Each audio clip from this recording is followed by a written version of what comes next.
Welcome to the Abridged Presidential Histories with Kenny Ryan, episode 28C, an interview on the reactive racism of Woodrow Wilson with Eric Yellin. I'm excited to welcome Dr. Eric Yellin to the show today. Eric is an associate professor of history and American studies at the University of Richmond and author of Racism in the Nation's Service, Government Workers and the Color Line in Wilson's America, which is exactly what we're going to talk about today. Eric, thank you so much for your time. Good to be with you. In my recent episode on Wilson, I discussed how he resegregated parts of the federal government. So we all know where today's episode is going. But before we get to that moment, I'd love to turn the clock back and lay some groundwork so we can really understand that impact and the context. So let's start with, when did the federal government first desegregate? Was that something that came during Reconstruction, later, earlier? And even that word desegregate, is that an accurate word to describe what's happening during this time period? That's a great question, because if we're going to talk about what the Wilson administration did, we sort of have to understand these words like segregation and even racism in the time period. We'll have to sort of figure out what they meant by that and what we mean by it. But segregation is a kind of way of organizing people, right? And so to say that the federal government segregated under the Wilson administration is accurate, because in that period, African-American federal employees were organized by race and separated out from white workers. It's important to note that's really the first time in the Wilson administration that that's a deliberate effort to separate Black and white workers by policy. So to say that did the federal government desegregate before 1913 isn't quite right. African Americans had worked within and for the federal government from the beginning, either as enslaved people or free workers. They helped to build all the buildings you see in Washington, D.C. today, the oldest ones. And so they were, whether they were bricklayers or they were digging or whether they were painting, African Americans were working alongside white workers and lots of a fairly diverse set of people building the Capitol from the beginnings, from 1790. And so that's not segregation. That's slavery, right? We have enslaved people who are working against their will, and free people who are working for a wage, not necessarily equally. There's certainly racism and exclusion, but segregation, this sense of some people will be here and some people will be here, and we need to keep them separate. That's not an idea that really emerges until after slavery, right? Because slavery, the line between free and unfree is so clear and so racialized by the early 19th century that there's no need to come up with another system for hierarchy and separation, right? Segregation is essentially a tool to solve a problem. The problem was that there was no more enslavement. So there's no desegregation before 19 teens, because there's no segregation. There is racism, of course. There are hierarchies, there's racial thinking, there's inequality. But the notion that a kind of managed system of segregation doesn't exist as an idea until the end of the 19th century. So what's the federal government look like? Say when the Civil War ends, yeah, are there just no Black people, in the federal government? When do African Americans start working for the federal government? And is it different experiences in different departments for them? Two good questions. First, there are African Americans from the beginning, right? From the founding of what would be the Capitol. The Capitol is located to the area along the Potomac in 1790, and there are African Americans there from the beginning, both enslaved and free. And they work, again, both within the federal government and for people who work for the federal government in the homes of government workers. And so that area, and ultimately what will become the District of Columbia, has one of the highest proportions of African Americans in the country and always will. So it's usually somewhere between 25% and a third of the District of Columbia is African American, which means that your labor supply, right, is going to be a third to 25% to a third African American. So they're always there. And so the difference is, do they have these sort of civil service clerk appointments, right? Do they work not as custodians or laborers or blue collar workers, but and that the first appointment is usually said to be a man named Solomon Johnson in 1864, who Lincoln appoints, right? Remember, in this period, before the 1880s, all of these jobs, these higher level jobs, come through appointments, right? They're Sure. political. Yeah. Yeah. Good And point. so the first appointed job, political job, goes to Solomon Johnson in 1864. But there are lots of other African Americans who are working as messengers and what are called char women, these women who come and clean up and empty out Mm. waste paper baskets. And so it's a what we would understand, it's not a term they would understand, but it's a term we would understand as an integrated space. There are black and white people for sure working um, through the 19th century. So when you get up to around 1912, when you get up to around Wilson's walking through the front door, what do the different government agencies look like? Like I know the Army was still segregated. Don't know about the Navy, don't know about the Postal Service. Were there some departments that were kind of more havens of equality and welcoming, or what did it look like? Because I mean, for us to say Wilson's gonna resegregate things, it makes you think, okay, well, how widespread was African American and white people working together before he's Yeah. going to muck it up, if that's going to be the story? Yeah. So as you get to the end of the 19th century, so Solomon Johnson is the first, but there are about 600 of these appointments over the next 20 years. And so by the time you get let's say 1900, you've got African Americans working at all levels of government and in all offices. And none of those offices are by policy segregated. Are there occasional supervisors who are mean to black workers or think that their black workers are unequal?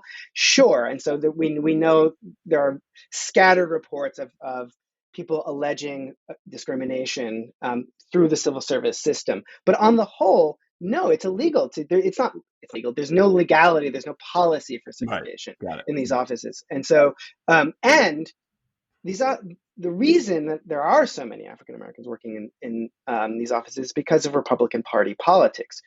The Republican Party sees as part of its purpose into the end of the 19th century black equality, black political equality, not necessarily social equality, but certainly black political equality. And then there are also political calculations. The Republican Party wants to be a national party. By Mm-hmm. the end of the 19th century, there's so few white Republicans in the South that the only Republicans in the South are black people. If the party wants to understand itself as national, then it has to deal with black politicians in the South. Yeah. Right. And so if when and the other piece of this is that there's a quota system. The United States as a whole has to be represented within the federal government. So when appointments are made, there are questions of efficiency and whether you're competent. There are also political questions of who you know, and then there are regional questions of are all regions represented within the federal workforce. And so if you're going to appoint, if it has to be political and it has to be somebody you know, and the Republicans have controlled the federal government pretty much from 1860 forward until 1912, with a very brief under Cleveland, then all of that is going to be a Republican system, and that's how you get lots and lots of black people appointed from the South, because they're not going to appoint white Southerners because they're not Republicans. And so there's so all of this is to say, yes, there are lots of black people working at all levels. The Treasury Department and the Postal Service do seem to be have more African Americans. They also have more government workers, right? We're still dealing with a federal government so much smaller than the one we recognize today. So the big branches are Treasury and Agriculture and Postal Service. And so that's where the greatest patronage opportunities, right, appointment opportunities are. And so that's where you're going to find the most African Americans, because that's how they get those jobs, through those appointments. You had asked about military. Right. So when African Americans are brought in to fight for the Union Army, they're Yeah. segregated into, right.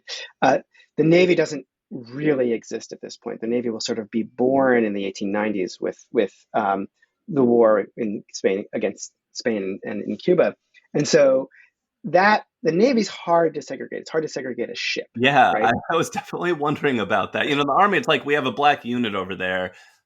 How's the Navy do that?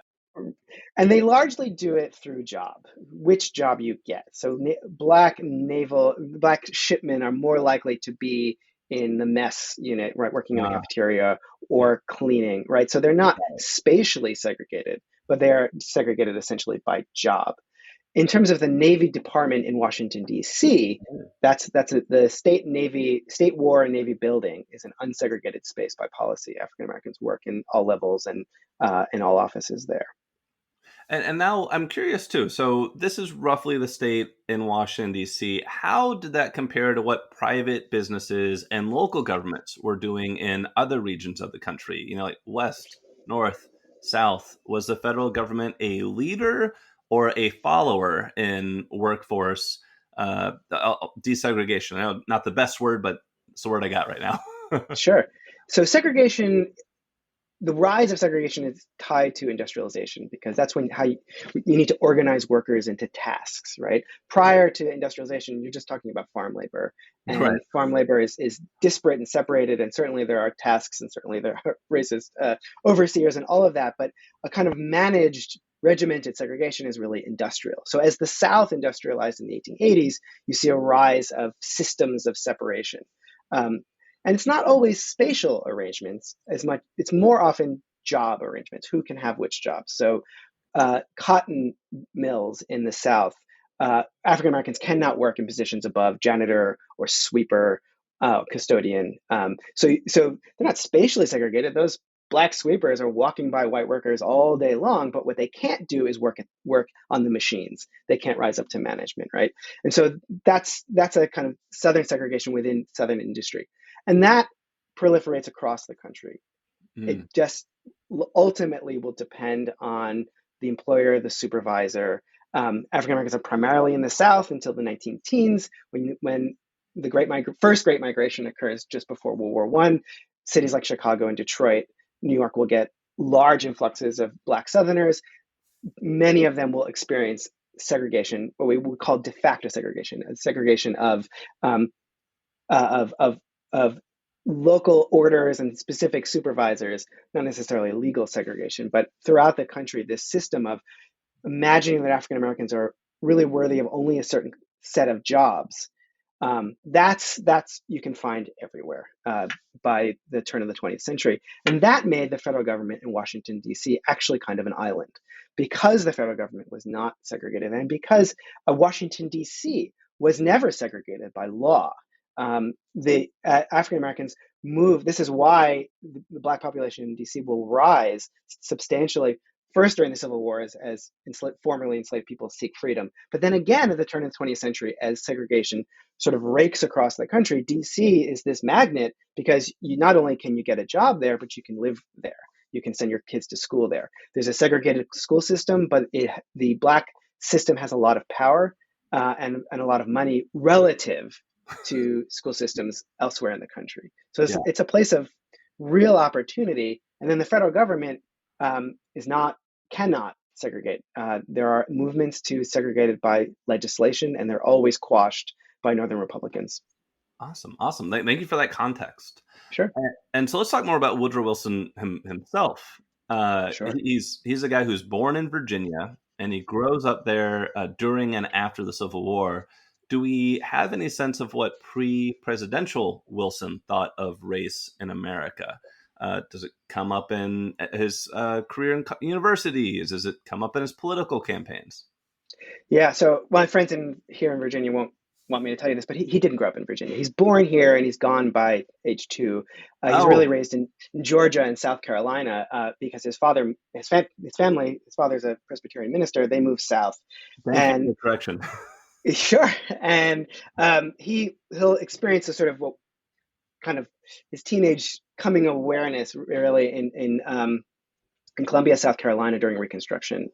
His family moves south, and his father, neither of his parents are born Southerners. His mother's actually English, but his father adopts the Southern cause full throatedly, pro slavery, pro Confederacy, and Wilson grows up in a house first dedicated to slavery and the Confederacy, and then dedicated to the lost cause and the Mm, notion that the Confederacy was honorable and right. And so he's raised with in a context of you of clear racism, of hierarchy, that Black people are not worthy and not equal to white people, a context of white supremacy, um, and it's in many ways easy, right? He's a relatively privileged white man. He doesn't write extensively about Black people. When he does, he uses racist tropes, just pretty much like everybody else he knew. Um, but there's not a lot of racial thinking. right? There's not a lot that you find in his early life. It's just clear that when he does address Black people, he's patronizing and views them as unequal. When he gets into his academic career, you don't so much see writing about African Americans as you do writing about Anglo Saxons, and he's interested in what kinds of traits, and like scholars, like white scholars throughout the country, and really throughout the Western world, he's adopting these ideas from Germany and England about who's really eligible for democracy, who's eligible to lead. And in his book, The State, he'll write that Anglo Saxons have a particular um, penchant for good governance, for democracy, and for good management. And so that you see racial thinking there. African Americans show up in his History of the American People, in which he says essentially that they were thrust too early into democratic responsibility, that Reconstruction was a mistake because they were childlike and not ready for to be full citizens. And so he adopts a very common racist view of African Americans as not worthy of American democracy, and kind of leaves it at that. Doesn't really suggest that anything has changed by the time we get to the 20th century.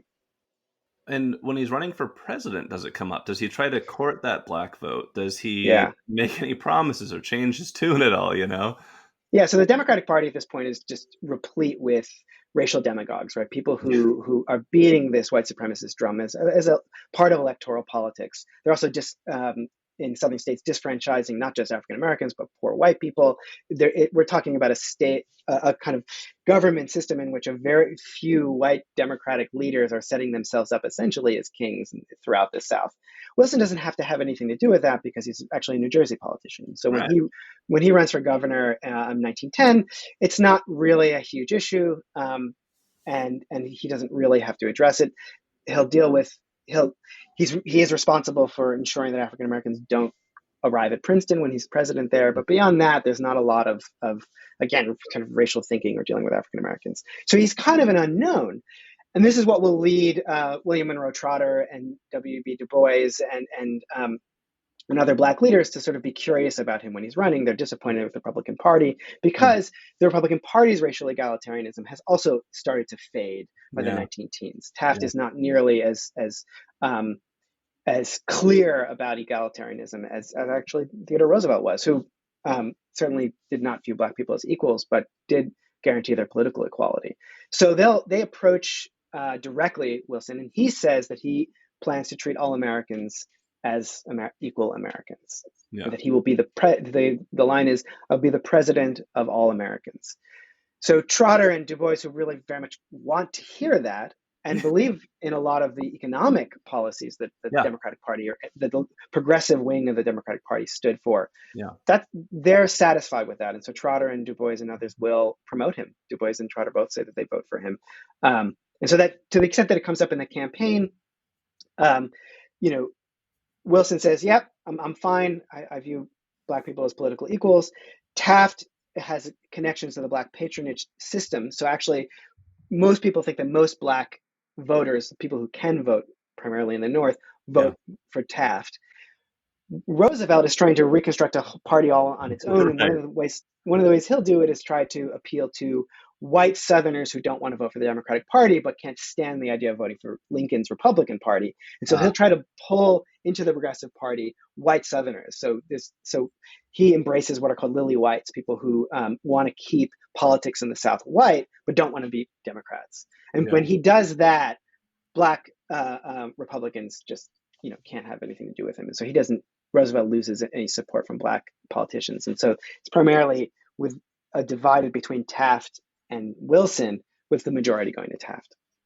So when Wilson becomes president, and when the government did start to resegregate or segregate for the first time, it sounds like, um, was this like an announced policy, or is it something they try to make happen quietly? And what parts of the government were impacted?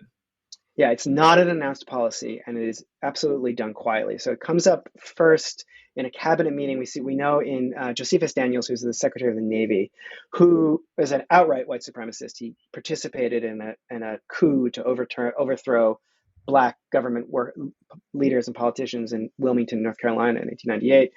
He brings it up, and apparently, according to his own minutes, in an April meeting of the cabinet. So remember, presidents take office in March in this period. So Yes. April is pretty much as early as you can get going. He brings it up in a meeting, and Wilson says, essentially, okay. And so Daniel says he's going to segregate the Navy, and William McAdoo, the Secretary of the Treasury, sort of seems to agree. But there are other things that McAdoo and the Treasury are involved in at this point. So it really is lower level administrators, appointees, the assistant secretaries of Treasury, who are really go through offices. And they're quite alarmed, actually, right? All of these are Southern Democrats. Really, what Wilson does is bring Southern Democrats into Washington and into the federal government, Mm-hmm. again, really for the first time since the 1850s. And so they're shocked, right? They're genuinely surprised by how many Black workers there are and how empowered those Black workers are. So they start going office by office, um, ordering, literally separating people.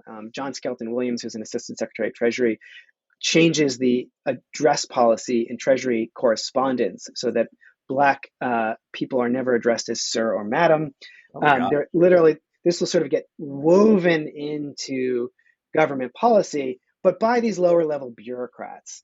Wilson never issues an order, right? He never says issues a direct order. He certainly knew it was going on. He gives his permission, but the first time he'll really say anything that we could be deemed public about it is when an officer of the NAACP writes to him in July 1913 and says, "You know what's going on?" And he writes, "Yes, and I support it. I know."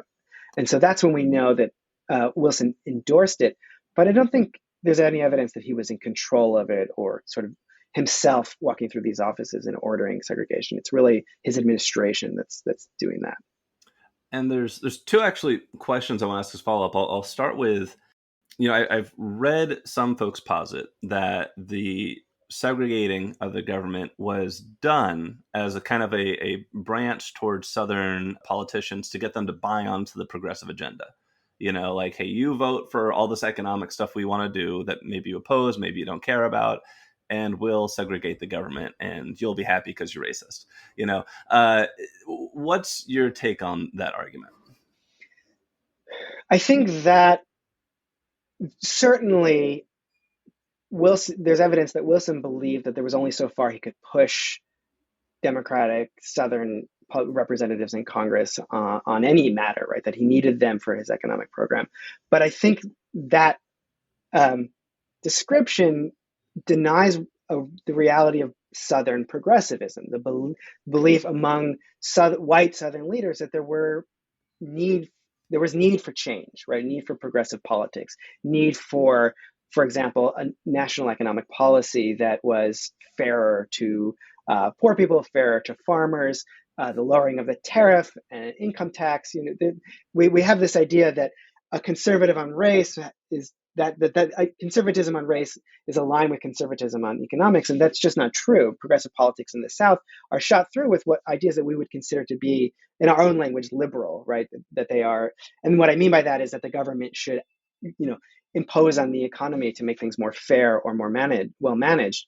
Lots and lots of Southern progressives, they come out of the populist wing, they believe that, and they believe in white supremacy, right? That these things are not in contradiction, because ultimately progressives, small p progressives, believe in a certain kind of order and harmony, right? That capitalism can create disharmony because it creates, poverty and inequality and corruption. Right. And so the way to resolve corruption and poverty is harmony, is well managed progressive policies in which the government is open, transparent, and active.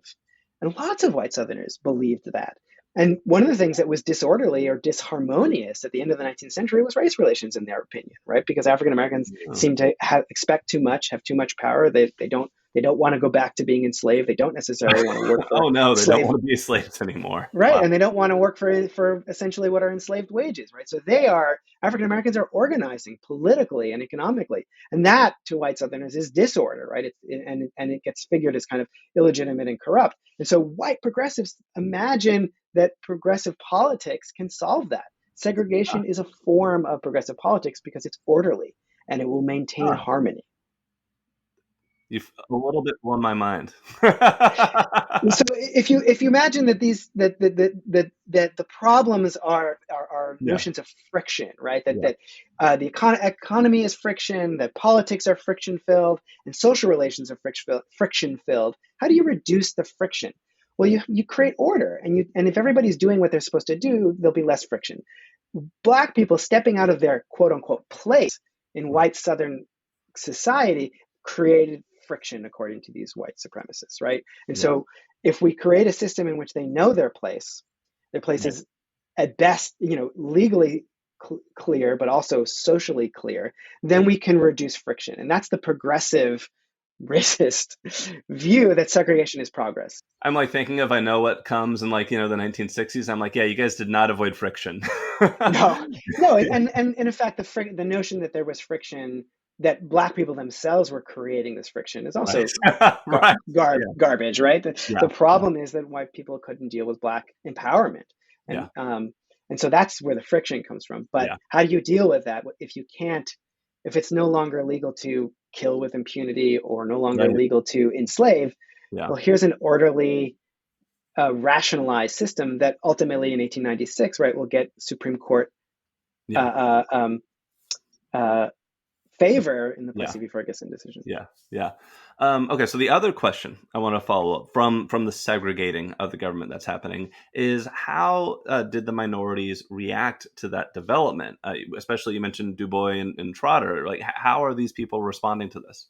Yeah. So I mean, you asked whether this was public, and it really wasn't. And it's fascinating. Officials actually go out of their way to keep it quiet because they're being watched, and they know they're being watched. Mm, Washington D.C. is a third African American. yeah. The NAACP is founded in 1909. There Mm, is black politics and a black civil rights movement that exists and is watching carefully to see what the Wilson administration does.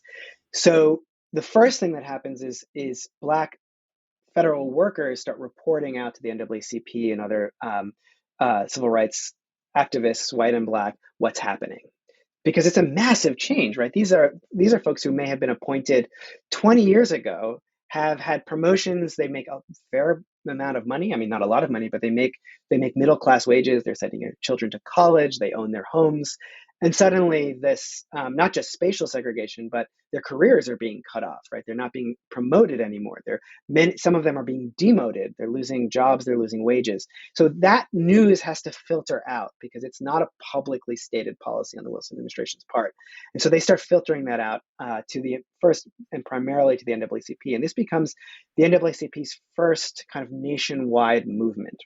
mm, Between 1909 and 1913, they're working against segregation, and they're trying to do something about lynching, but mm. they're still trying to convince African Americans to organize in this way and to see their rights this way, and battling a more gradualist perspective that's embodied by Booker T. Washington, right? So there's a lot of internal black politics between 1909 and 1913. 1913, that breaks open, and African Americans across the political spectrum, whether it's a more conservative, someone aligned with Booker T. Washington, or more radical, somebody aligned with a radicalizing Du Bois, they all recognize that segregation in the federal government is a problem, and a denial of black equality. And so this will pull a movement together. And so there is the closest thing to a mass movement that you'll see in this period. Big meetings in Washington and Chicago and New York to protest, to send petitions, letter writing campaigns, attention brought to the press, right? It's a full national campaign. Do any of these guys confront Wilson personally? Does anybody Yeah. show up at the White House and say, "Wilson, what the hell, man? Yeah. So You twice. said So you'd be the president of all Americans." yeah. So they're writing to both his lieutenants and directly to him. So you can see letters in their records. But then, in two now, sort of famous meetings, William Monroe Trotter, who is just absolutely brilliant Harvard educated activist and political organizer and journalist, makes a meeting with Wilson because he had supported Wilson in 1912, identifies as not quite a Democrat, but anti sort of Republican Party, and as a progressive, and says, "Hey, we talked, we met. What's the deal?" In the first meeting in 19 uh, late 1913, Wilson sort of denies and says he doesn't really understand what Trotter's talking about, and the meeting sort of ends with Trotter believing um, that that Wilson heard him and that something will be done. And over the next year, it becomes clear the opposite, right? That some segregation signs are taken down within federal offices, but are enforced anyway. And so Okay. essentially, we'll take these signs down as long as everyone agrees to abide by them. So if you are a Black woman in the Treasury Department, you'll agree to go to the bathroom we told you to go to, even though it doesn't have a sign anymore. Wow. And more importantly, this kind of end of careers of Black civil servants that was happening is ongoing. And so Trotter returns in 1914 to confront Wilson again, this time with more organizers, including Ida B. Wells. And they put it to him directly and say, you've betrayed us, and this is a betrayal of democracy. This is un-American. The federal government has to be a standard bearer of equality. And Wilson's response to that is incredibly important. The first is that he doesn't deny it. He says that this is in everyone's interest. Um, Wow. and then he says that essentially that Trotter's complaint is political as opposed to equality based. That you're just whining at me because you're really a Republican. Essentially, you're really an anti me and anti my party. If you don't like my policies, that's fine, but don't try to harass me. And he gets angry, he loses his temper. Wilson will later tell his own personal secretary that he regretted his reaction, because I sometimes just liken this to a kind of um, a kind of angry Black man moment for Wilson. He kind of can't deal with this brilliant, angry, Mm. in the right Yeah. uh, man and woman. Wells speaks as Yeah. well, Yeah. and who put it to him and say, your language of the new freedom, your language of progressive politics, don't jibe with this kind of discrimination. What's your answer? And he says, and that's when he turns to this metaphor of friction and says, look, we know that there's going to be friction when white and Black workers work together, and so we have to resolve it, because we have, just like we have to resolve friction everywhere, and this uh, is a necessary policy. Yeah. And the reason that's so important is because Trotter leaves. Trotter knows at this point that it's lost, and that Yeah. Wilson isn't going to do Yeah. anything. And he steps out of the White House and immediately is met by reporters and recounts what Wilson has told him. And that goes wide in the press. And so Yeah. that has two effects. One is that it reveals clearly what's going on, and there's no more questions about it.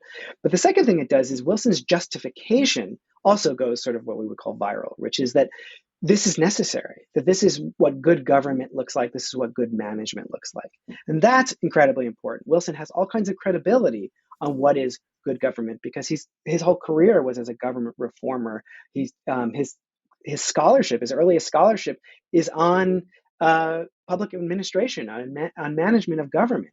And so for him to say public administration requires segregation for it to be legitimate and clean and uncorrupt, that's incredibly important, and creates a legitimacy around segregation and an expectation around segregation that it's not just natural, but necessary.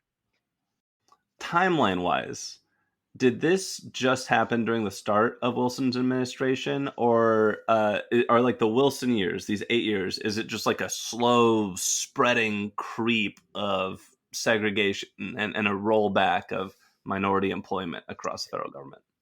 It's pretty quick and sort of immediate. These white Southern Democrats who are appointed to bureaucratic positions immediately start. I mean, to some extent, they argue that they were elected to do this, to come and clean up Washington, both as sort of progressives, but also as racists, right? As people who are going to impose white supremacy. And so they work busily through 1913, 1914 to impose not just spatial segregation, but to make sure that African American civil servants, public workers, are not too empowered. And that kind of ceiling that gets erected over Black Yeah. employees is installed by the end of 1914, and Black politicians really don't have any inroads to Wilson by 1915, 1916. There's just not, there are Black Democrats, mostly in northern cities. They'll continue to occasionally write to Wilson. But the issue will essentially die in a political sense because African Americans just don't have access to Wilson in that sense. And then the issues will shift, right? When World War One breaks out in 1914, Wilson's attention is shifted. Yeah. His progressive uh, his political ambitions regarding government reform really start to slow, and interest shifts. And the 1916 campaign is really about whether to go to war. And so there's a kind of, when you look in the records, there's a kind of quiet, not acceptance. There are still African Americans who will resist. And when you look in the personnel papers, you see this. You see African American civil servants getting fired for, quote, uh, ill behavior or being Mm. uppity, in quotes, being, because they're resisting the Yeah. segregation or the racism. But the political movement really just grinds to a halt. And then will be renewed with US entrance into the war because African Americans see it as an opportunity. If the language really is about democracy, right? African American leaders across the country in Black homes, there's a debate, right? Should we fight for this country, right? Yeah. Should we fight for Wilson? Um, but in the political sense, political leaders like Du Bois will argue for closing ranks, for supporting the government, for supporting Wilson, and supporting democracy, because ultimately will show that we're worthy of democracy by fighting. And African Americans sign up. 300,000 Black Black men sign up to fight. They are disproportionately mobilized, sent abroad, but Mm. they're not allowed to fight. They're Mm. largely Yeah. kept out of combat roles where they can sort of show their heroism and their strength. Um, and so there's a kind of a renewed moment for Du Bois and for Emmett Scott, who was uh, lieutenant of Booker T. Washington. Washington dies in 1915, and Scott kind of takes over the political reins. There's an opportunity there to push for equality under this language of democracy, and they try hard. But Wilson pretty much shows from the beginning he's not.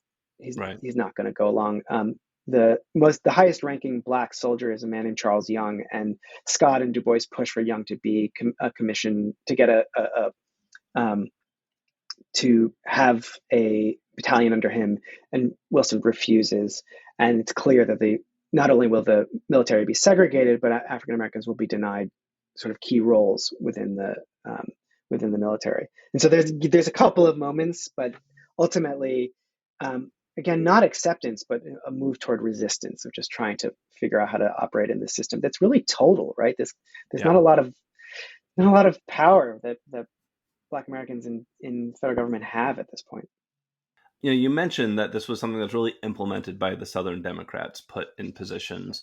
Were there any departments that were kind of spared? That maybe they just, like, maybe the U.S. Postal Service happened to get a Northern Democrat, and so he didn't do this. Was there anything like Yeah. that? So no. So yes and no. Yes, there's differences across offices. The agriculture department is often noted as a place where there aren't a whole lot of African American workers, but they don't seem to find a lot of resistance or racism in their day to day work. But the no is the head of the Postal Service is Albert Burleson, who is a Texan who's deeply dedicated to segregation and white supremacy.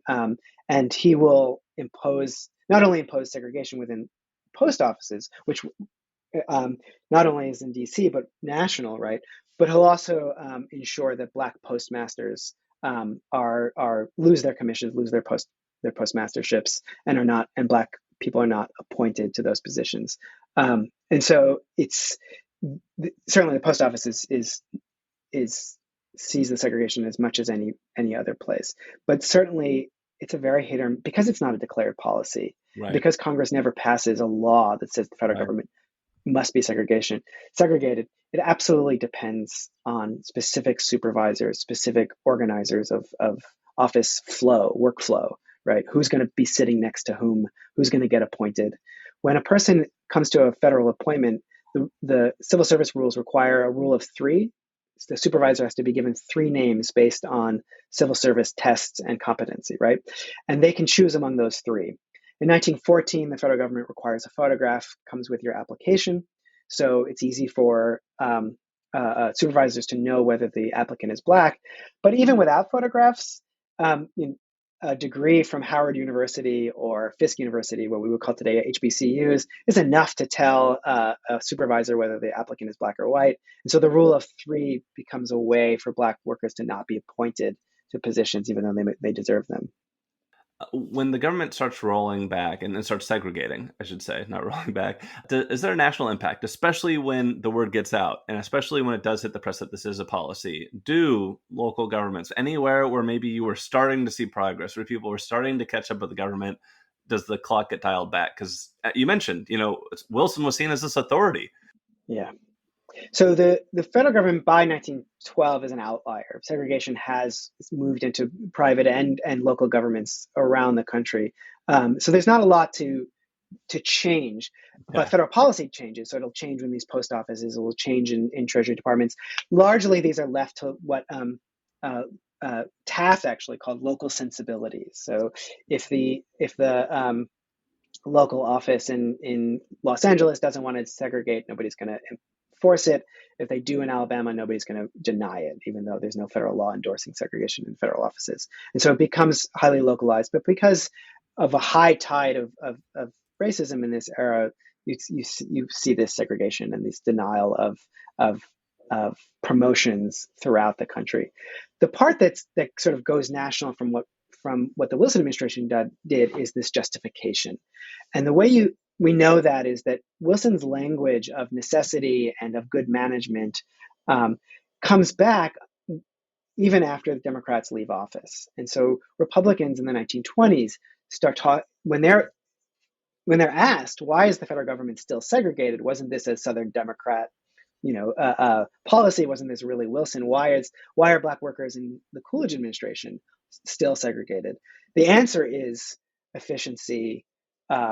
The expectation that Black and white workers cannot be expected to work peacefully and efficiently together, even though there was no evidence that Right. Black and white workers weren't working efficiently or competently or peacefully prior to that. There were no massive white worker protests demanding segregation prior to 1912.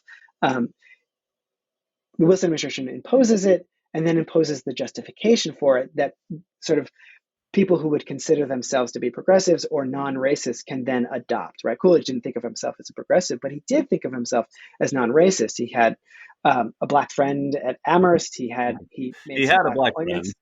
friend. He knew a Black guy, right? I mean, he Yeah. sort of thought of himself as, he would say, I have Black friends, right? He thought of himself as an egalitarian. And yet he now has this language from Wilson Right. for why, even if you are, quote unquote, a friend to Black people, why you would still endorse segregation. And that, I think, is the sort of national impact of it's that interview, right, with Trotter, that language that ultimately comes out from how Wilson justifies segregation that has the biggest impact going forward. Aside from segregating the workforce or allowing this to happen under his watch, does Wilson do anything else to advance or turn back progress on racial equality and opportunity? So it's a great question, and it's the biggest progressive policies in which people who own farms and are paying heavy tariffs. The Democratic Party runs essentially on concerns about tariff and on taxation. All of those policies, African Americans are predominantly disproportionately poor, disproportionately left out of the capitalist economy. And so there are policies certainly within the Wilson administration that benefit African Americans essentially as workers. Wilson endorses a unionization to an extent, and so to the extent that African Americans can unionize, they'll benefit from that. But essentially as an afterthought, right, as an outcome of policy, not necessarily as a subject of policy. Two places where Wilson does more damage. One is, again, in his denial of any kind of role for Black heroism and Black military strength during World War One. His refusal to respond to race riots in 1919. And when African American soldiers returned in 1919, they're met with just extraordinary violence across the country because they come back expecting to be that they fought for democracy and they'll find democracy at home. Wilson does nothing to stem that. And Yeah. even when he's forced to make a statement on lynching, remember the peak years of lynching are right around the turn of the 20th century. There's like lynching is somewhat in decline by the time Wilson takes his presidency, in part because segregation has brought some order. Black people know not to step out of their place, so they'll be killed or and attacked. Yeah. So segregation is sort of working. So lynching is actually somewhat in decline, and then lynching will spike again in World War One during the World War One era. And Wilson is asked to say something about it, and so he does. He makes a statement against lynching, and his example is a German American who's been lynched. And so he says we can't act like the Germans. He sort of has figured, right, the Germans are the violent people, the brutal attackers here. They're the ones who caused World War One. We can't be like the Germans and attack people violently at home. So let's not do that. Let's not have lynching. But his example is a white German American. He makes no mention of that African Americans are the predominant victims of lynching. He says nothing about, and he does not empower the federal government in any way to enforce this. In 1917, there's a massive riot in East St. Louis where policemen, National Guardsmen, and local citizens essentially round up all the Black residents of East St. Louis and start shooting them until they escape across the bridge to St. Louis. The Wilson administration does nothing. They get reports about it. Wilson is asked directly, what should we do? And he says, it's a local matter. We can't do anything about it. It's not a local matter. Actually, there's state lines. East St. Louis is right on the state line. They certainly could have done something. And it's a massive crime. Yeah. But he hides behind a kind of states' rights argument that there's really nothing the federal government can do. Was Wilson a racist? Oh, sure. And so the question is, what kind of racist? Yeah. Because sometimes when we'll say this, when scholars will point out that Woodrow Wilson was a racist, folks will ask, was William Howard Taft a racist? Was Theodore Roosevelt a racist? Sure. Was Calvin Coolidge a racist? And the answer is the vast majority of white Americans in this period viewed African Americans as unequal, right? As not deserving of equality. The difference between Theodore Roosevelt and Woodrow Wilson comes in a couple of ways. One is Roosevelt actually more of a racial thinker. He's more interested in race. He's more interested in ideas like eugenics than Wilson really ever was. Roosevelt is deeply dedicated to figuring out how to, quote unquote, save the white race from not so much Black people, but from modern life, from urbanization, he's worried that modernity is making the white race weak, and that,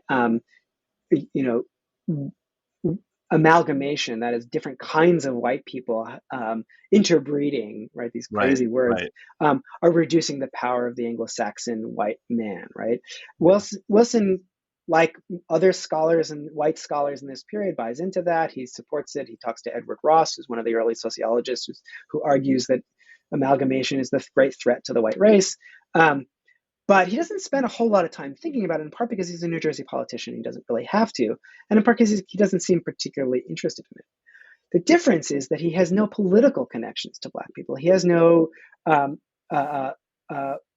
means of supporting and no desire to support Black political equality, whereas Theodore Roosevelt and William Howard Taft know and are used to Black Republicans. You go to the Republican National Convention in 1900, and there's lots of Black politicians there, and Roosevelt knows it, and Taft knows it. And not only are they there, but we need them because they have the votes from the Southern delegations to nominate the president, right? They have a certain political power that doesn't exist in the Democratic Party, in Wilson's Democratic Party. So he has no connection to Black Democrats, really, or to Black politicians. And so he doesn't think anything of destroying what shreds of Black political equality existed and prior to him, and they're ultimately gone by the time he leaves the presidency. So was he a racist? Sure. Was he did his racism matter differently than, say, Roosevelt and Taft? Yes. What was the lasting legacy and kind of impact of Wilson's policies on race? How long would it take, to unspool this from the federal government? So there's a couple of things. One is, how long does it take to unspool racial separation and racism, racial discrimination in the federal government. It takes about things begin to unravel a little bit in the 1930s and the New Deal. Franklin Roosevelt will appoint a few of his own Northern Democrats who are we would consider to be racial egalitarians, and you start to see a few Black civil servants emerge and a few Black appointments emerge. But Franklin Roosevelt is not a racial pioneer. He was actually in the Wilson administration.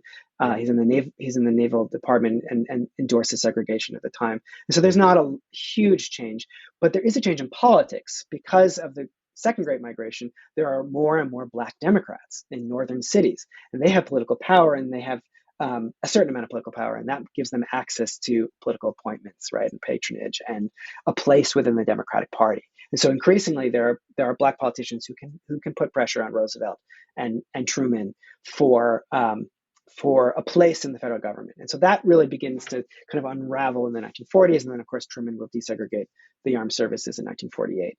So there's desegregation in the 1940s. It's really not until the 1960s with the Equal Employment Opportunity Commission and the Great Society that we start to see the numbers of Black civil servants and proportion of Black civil servants approach what it was in 1900, where African Americans see federal government as a genuine opportunity, a place where equal opportunity is the rule, right? That you can't deny someone just because they're Black. You can deny somebody a job just because they're Black until 1964, right? So the big change happens in the mid 1960s, and that's when you do see a rise of Black civil servants and a Black middle class in Washington D.C. that will ultimately collect in PG County and create a place of opportunity for African Americans again. The second part, the legacy of the question of whether Black politics and Black public workers are legitimate, I would argue is still an issue. I would argue that questioning Barack Obama's citizenship is in a line with questioning whether Black people are legitimate political representatives and legitimate political actors. Do they operate from a mindset of equal democracy, or do they operate from some kind of racial mindset that can't be trusted, right? That's an idea that I would argue still exists. Pat Buchanan has called affirmative action in the federal government a spoils system because Black people in the federal government are corrupt by nature, right? So those ideas persist, and that's, I think, an important way to think about Wilson's legacy, because what Wilson does is question the very legitimacy of Black politics and Black politicians and Black presence in the federal government and Black public work. I think this was a really valuable and insightful conversation. Thank you so much, Eric. If you'd like to hear more from Eric, please check out Racism in the Nation's Service, Government Workers, and the Color Line in Wilson's America, and give him a follow on Twitter at Eric S. Yellin. Thank you for your time, Eric. Thank you.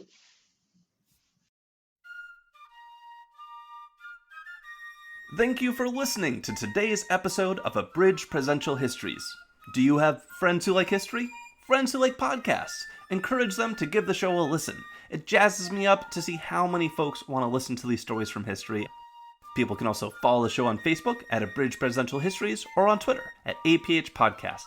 If you'd like to support the show, you can look it up on Patreon or go directly to www.patreon.com/abridgedpresidentialhistories. It helps me buy books and pay to host the show, and thank you so much to everyone who's contributed so far. The music in today's podcast is a public domain recording of the United States Army Old Guard Fife and Drum Corps.